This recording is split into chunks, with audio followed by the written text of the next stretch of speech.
Free for all starts with Ticket Tuesday. Sam is off tonight. Look who's in her chair. We welcome Corby Davidson from the Hard Line on Ticket Tuesday, weekday afternoons, 3-ish to 7 on the Ticket. I'll accept that. Corby, let's start with baseball because Bruce Bochy, we live in a world that somehow Bruce Bochy is not American League Manager of the Year. He finished second in the voting to Brandon Hyde of the Orioles. Do you want to rip somebody to get things started here tonight? It's a regular season award. That's the problem, right? We don't focus on the postseason, and nobody really thought that the Rangers would roll into the postseason and win every single game on the road and that their manager would become a legend. So I get it.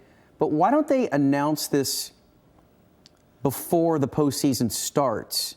Because it all looks so tainted after the postseason, whether it's Rookie of the Year, whether it's Manager of the Year, whether it's MVP. Like it seems really weird they're doing it now. And of course, he should be the Manager of the Year, right? He's going to have a statue out in front of that park. 1 year. He could quit right now and he could have a statue. Yeah, it's crazy. It was 2 weeks ago tomorrow that they clinched. You've lived here your whole life. Yeah. Where does this thing rank in terms of your great sports experiences? I mean, very, very high. I think just from the unexpected nature of it, and that's the beauty of these things, right? They mean a lot more.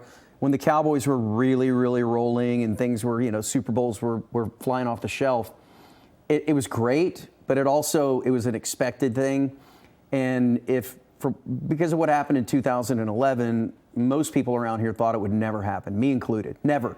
You're just part of that fan base that just can't do it. And that's okay, but in my head, that's what I thought the lot in life was for all Ranger fans. So it's incredible. Like, it still hasn't resonated. I was at the Cowboy game on Sunday, and they flashed up Bombi and Leclerc, and I was like, oh my God, like there they are. They've won a championship. Talk about role reversal, right? Yeah.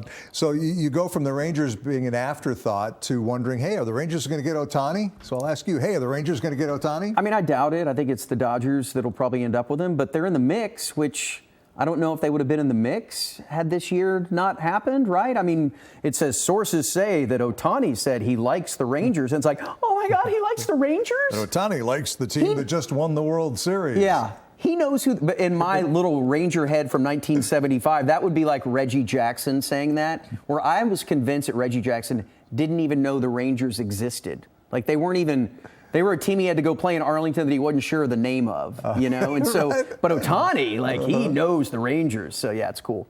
Heard you guys talking about this on the way in. As big as the celebration was for the Rangers, and this is going to tick Rangers fans off that I'm even bringing this up. But would it be even bigger if the Cowboys broke the drought this year? Yeah.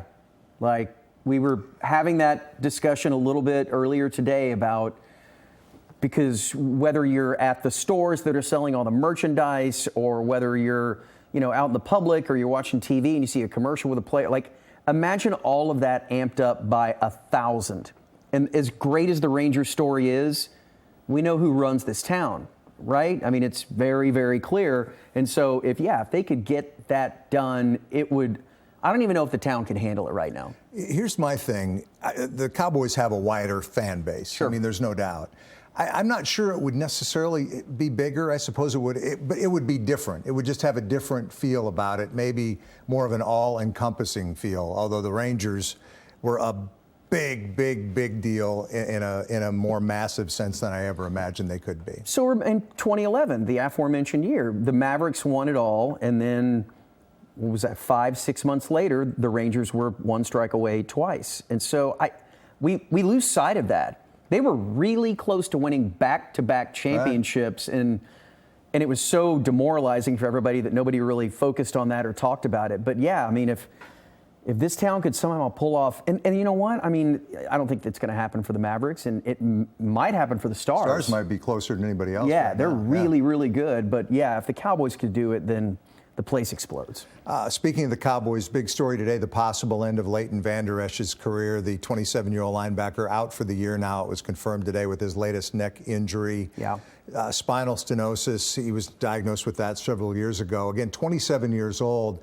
This guy has bigger things to consider than just football right now, obviously. Yeah, absolutely. I mean, you don't want to ever say that you hope somebody calls it quits, but I mean, he's 27, you know, this whole world. Think about, you probably can't remember that far back, I know, about being 27, but it was Mike, being able to kick your ass when I was 27. I remember that much. Mike, it was a magical time when we were 27. No, I mean, the guy's got his whole life ahead of him. He's got kids and grandkids, all the things that we talk about going through life and being able to do it in a way that you're not compromised. I would hate it if something, and we all would, if something happened to him just because he wanted to play one more year of football. You know, it just seems like it's not worth it. He's already outlived the average lifespan of an NFL player at 5 years, and so it hadn't been a horrible career. He's been good. He's been popular. He's been healthy. He's been pretty good. Yeah, he has. Yeah. And he's a smart guy, and he's got good people advising him, I'm sure. Cowboys at 6-3 have not won a game yet against a team that currently has a winning record. So do we really learn anything from games like the Giants game? Have you learned anything over the last 4 weeks about this team in a positive way that you didn't know coming out of the San Francisco game? No, but I mean, they lost to Arizona. And so they lost to a one-win team at the time. And then up until this week, it was still a one-win team. So if that's the game that they got to take to their grave about this season, then, you know, I mean, this Carolina team, look, the Giants were terrible. Carolina's terrible. Everybody knows that. But if you lose another one of these games that you're supposed to roll on, then you're in big, big trouble. So I think at the very least, the Arizona game focused them a little bit on maybe the details of going up against a team that has nothing to lose and you're clearly the better team. So I've learned nothing other than they're good and they're able to just kill people when they play at home. And when they go on the road, it's kind of a different story. When they play better teams, it's kind of a different story.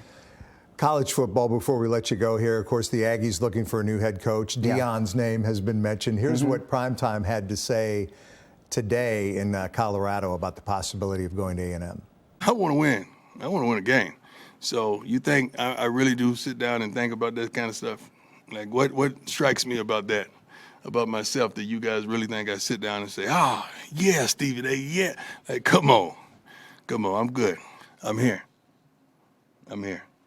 Like I tell her my mother's here, my sister's here, my dog is here, my daughter's here, three of my sons are here. My other daughter comes during every home game. We're here. I get mail here. I claim taxes here. I pay taxes here. I'm sorry. I'm here. Deion saying what you would expect Deion to say today. You give it a little bit of a chance, maybe, that he goes to College Station? I think mainly, I don't think his son can transfer again. Right. I don't think he goes. I think wherever he does end up going, he's going to play the string out there with these kids that he brought over from Jackson State. Then he may end up somewhere, and he'll have his opportunity at some point to go somewhere. And there'll be a job like A&M that's a big Power 5 school, you know. And so I don't think he's ready to just be like bounce, bounce, bounce. You know, I mean, I agree. People were kind of shocked that he even did it from Jackson State, but it's going to happen at some point. He's going to give Colorado a little longer leash. And who knows, you know, within a year, he may see that that's the easiest path to get to the playoffs by ruling the Big 12 as opposed to going to a Big 10 school or an SEC school. So I don't think it's a sure thing that he leaves. I guess it depends on the success, but I don't think there's any chance he goes to A&M. Just a few seconds left here. Anything else you need to get off your chest? You're looking good. I hadn't seen you in a while. The hair, it's always... I always speculate, what's the Corby hair going to be like? I know, right? It's spectacular. It's marvelous. It really is. The beard looks really good. I appreciate it. Yeah, I try to switch it up, you know. Matter of fact, I came home from work the other day, and my wife goes, "Oh, you grew your beard." It had been grown for like 2.5 months. And I just want you to know and everyone else to know that's where I stand in my household. I understand. Yeah, I got you. The Cobra, Corby Davidson, Hardline with Bob, weekday afternoons on the Ticket. Thanks for coming in, Corby. You bet, Mike. Anytime.